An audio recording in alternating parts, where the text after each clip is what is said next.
مساء الفل. فيديو جديد، وفيديو النهارده هكلمكم عن بلسم لوريال الفيف الجديد. طبعا احنا عارفين ان لوريال ليها كذا نوع من البلسم وكذا نوع من الشامبو، لكن ده طالع جديد المفروض ان هو بالهايلورونيك، او بحمض الهايلورونيك علشان ترطيب الشعر. طبعا احنا كلنا عارفين سيرم الهايلورونيك في ترطيب البشره، علشان كده انا كنت متحمسه قوي اجرب البلسم ده.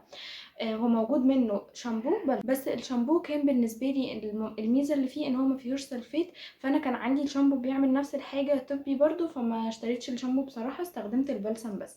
البلسم ده حجمه 400 مللي، يعني هو حجمه كويس جدا، بيقعد مده طويله.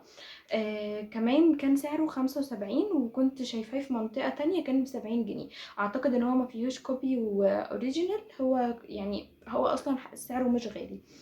كنت بستخدمه ازاي؟ انا المفروض كنت بستخدم مره الشامبو مع بلسم ومره مع حمام كريم، فالبلسم ده انا كنت بستخدمه مره واحده بس في الاسبوع.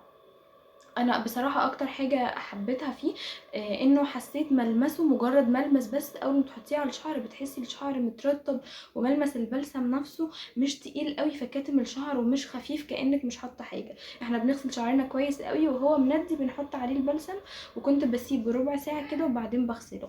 بعد ما الشعر بيتغسل بنسيب فيه نسبه بسيطه قوي قوي قوي، يعني مش بنشطفه خالص، بنسيب حاجه بسيطه قوي، فده بيخلي الشعر مترطب لمده اطول. انا بالنسبه لي بصراحه هكرره تاني وتالت علشان عجبني الايفكت بتاعه جدا على الشعر.